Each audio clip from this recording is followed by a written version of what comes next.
My name is Lydia. I am 36 years old, and for a long time I believed I was married to a man who had simply grown tired of me. Daniel and I had been together for 14 years. We met young, built our lives slowly, learned how to exist in each other's silence. He was never romantic in a loud way, never dramatic, but he was steady. I trusted steadiness more than passion. That trust is what made everything hurt more when it started to disappear. The first change was emotional. Daniel stopped sharing his thoughts. When I asked what he was thinking, he said nothing important. When I asked about his worries, he said he didn't have any. His voice stayed calm, but something behind it felt locked. I tried to convince myself this was normal. People change. Marriages change. But the distance did not feel natural. It felt deliberate. Then came the nights when he stayed late at work. At first once a week, then more often. He always explained it logically. Deadlines. Meetings. Problems that needed fixing. I nodded and waited, but waiting became heavier every time. I noticed how he avoided eye contact when he came home. How he showered immediately, as if washing something away. How he sometimes stared at the wall, lost in thoughts he would not let me enter. I started blaming myself. I wondered if I had become boring, predictable, invisible. I asked him directly if he still loved me. He said yes without hesitation, but the word felt rehearsed, like something memorized instead of felt. One night, after another late return, I lost control. I accused him of hiding something. I accused him of not caring. I accused him of slowly leaving without saying goodbye. He listened quietly and did not defend himself. That hurt more than anger ever could. I wanted him to fight for us. Instead, he simply said he was sorry and went to sleep. From that moment, fear lived inside me constantly. I checked his phone when he wasn't around. I searched for messages, names, anything that would explain the distance. I found nothing. No affair. No other woman. Just silence. That silence became unbearable. One evening, I followed him. He didn't go to another house. He drove far outside the city, to an old industrial area near the river. I parked far away and watched him enter a building that looked abandoned. I sat in my car shaking, imagining everything.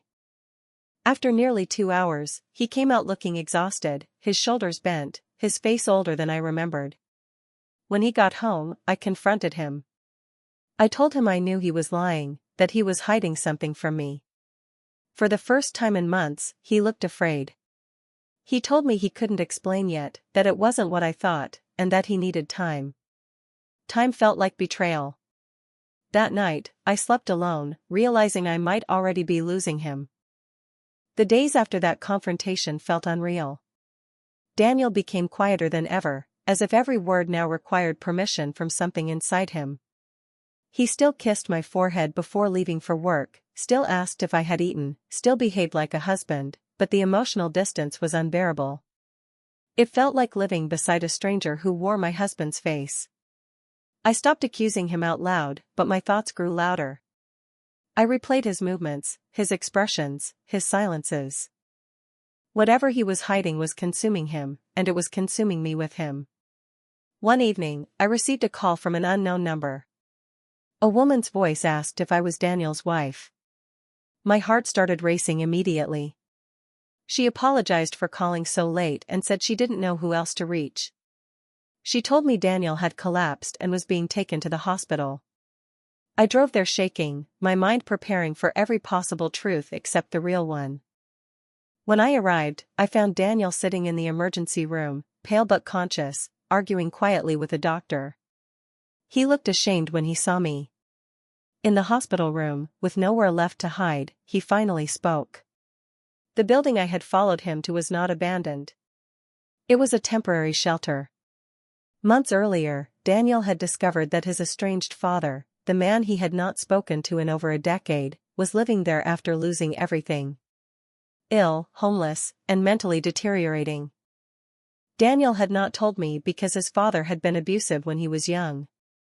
He carried years of anger, fear, and unresolved pain. When he found him, he felt responsible in a way he could not explain. He paid for medical care, visited him secretly, tried to give him dignity without reopening old wounds. He said he didn't want to bring that darkness into our home or make me look at him differently. Listening to him, I felt guilt and heartbreak intertwine. I had imagined another woman, betrayal, lies driven by desire. Instead, he had been fighting a past he never healed from.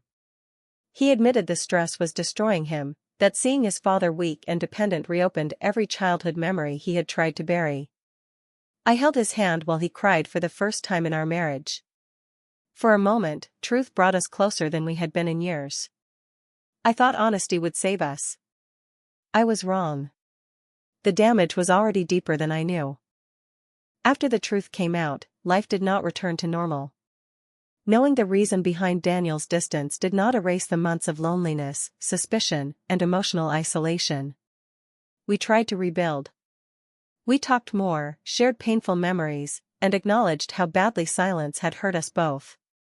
But trauma does not disappear just because it is named. Daniel's health began to decline rapidly. Panic attacks, insomnia, chest pain he refused to take seriously. He was exhausted from carrying both the past and the present alone for too long. I begged him to slow down, to let go of the responsibility he felt toward his father, to focus on himself. He said he would, but responsibility had shaped him too deeply. One night, he collapsed at home. The doctor said his heart had been under extreme stress for months. I sat beside his hospital bed, holding his hand, realizing how close I had come to losing him without ever knowing who he truly was inside. Daniel woke briefly and apologized for shutting me out, for letting fear guide his silence. He told me he loved me and that I deserved honesty sooner than he gave it. He died before morning. The world did not stop, but something inside me did. In the months after his death, I visited the shelter he had supported. I met his father, frail and broken, unaware of the man his son had become. I understood then that Daniel had not been hiding from me. He had been protecting the broken child he once was. Losing him taught me a truth I will never forget. Love does not fail because people stop caring. It fails when pain is hidden long enough to poison everything around it. I thought my husband was leaving me. In reality, he was drowning in a past he never learned how to share. And I will spend the rest of my life knowing that love survives only when truth is spoken before it is too late. After Daniel's death, I learned that grief is not a single emotion. It is a collection of unfinished conversations, unanswered questions, and moments you replay until they lose their edges but never disappear. At first, I lived mechanically. I woke up, went to work, spoke to people, smiled when expected. Inside, everything was hollow. The house felt too large, every sound too loud. I could hear the clock ticking from the other room, marking time that Daniel would never share with me again.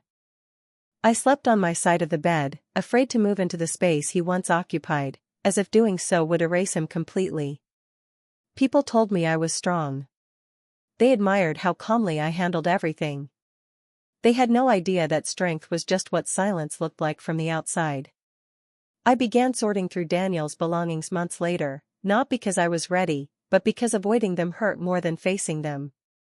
In a box hidden beneath old paperwork, I found letters he had written but never sent. Some were addressed to me. Others had no name at all. Reading them felt like stepping into his mind for the first time without barriers.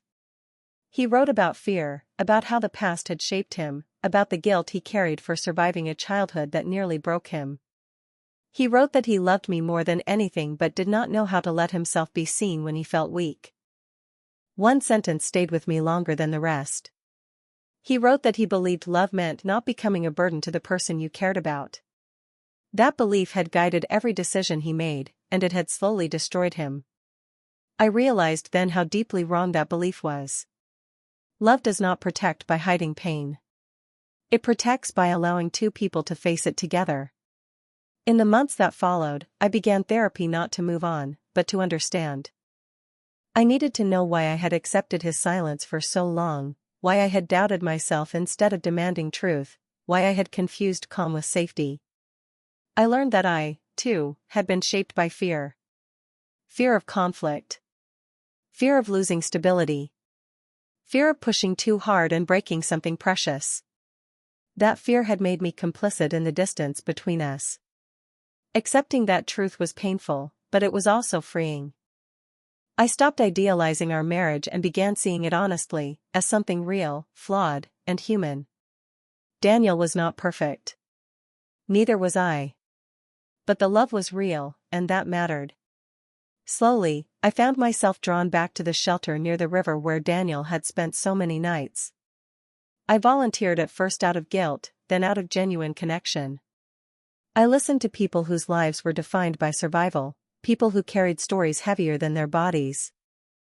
In them, I saw reflections of Daniel's father, of Daniel himself, and of the parts of me that had learned to endure instead of speak. I began sharing Daniel's story when it felt right, not as a tragedy, but as a warning about the danger of silence.